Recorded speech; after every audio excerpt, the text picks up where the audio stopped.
Toi, comment ça s'est fait ta transition vers Montréal? Moi, je m'étais fait accepter à McGill. Puis Oh! je suis déménagé pour McGill, mais j'avais dit à tous mes chums, je venais à Montréal pour faire du stand-up.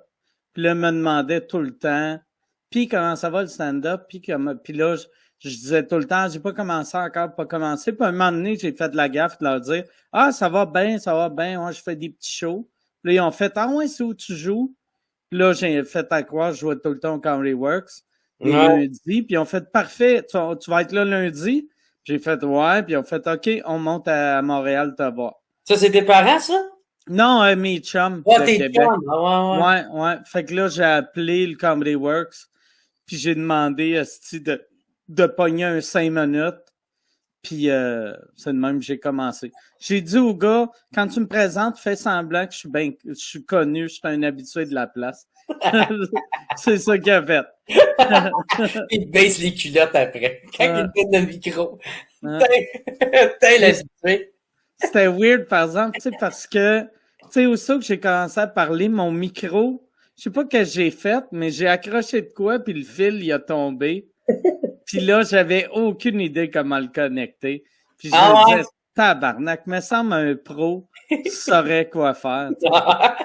T'es un peu comme Freddie Mercury. Tu sais, il se battait avec son pied de micro, il l'a arraché, puis il a gardé le petit bras qui venait avec. Ouais, moi, pareil. Ouais, t'aurais pu faire ça aussi. Ouais. Moi, par exemple, c'est ça, je pensais à ça. Chris, quand toi, t'es né ça veut dire en 91. 91. Si j'ai commencé à faire de l'humour 2 ans après ça. Ouais. J'avais 2 ans, première fois que je suis monté sur scène. C'est fou, raide. Aussi. Ah ouais. Non, ça fait longtemps, en fait, toi, Chris. Ça fait longtemps. Ouais, ça fait 28 ans. 28 ans. 28 ans. Colin, man. Puis, ouais, 28 ans. Puis, c'est toi qui disais que ça avait pris 20 ans avant que ça pogne? Ou que ça commence à... Non, moi, ça a pris 2 ans à peu près. 2 ans? Non, mais ça a pris 10 ans avant que ça pogne solide, là. OK. Mais ça a pris 2-3 ans, puis je vivais de ça, tu sais. OK.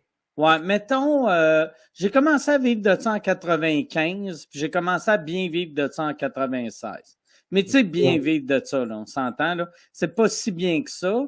Mais moi, ce qui m'aidait, j'étais un des seuls qui faisait du bar. Fait que, tu sais, je faisais du gros cash dans un bar. Ah ouais, ben ça, j'avais reçu Mario Bélanger, puis il disait que quand il t'avait vu pour la première fois, tu sais, il te trouvait super smart avant le show, puis sur scène, il était bon, mais, tu sais, il se souvient avoir dit, il t'a regardé aller, il dit, comme il est bon, mais ça pognera pas ses affaires, il fait pas de personnage, tu sais, il fait pas de personnage. Si seulement il y avait un personnage. C'est drôle, hein? Ah, ça change la tabarnak, hein? Ouais.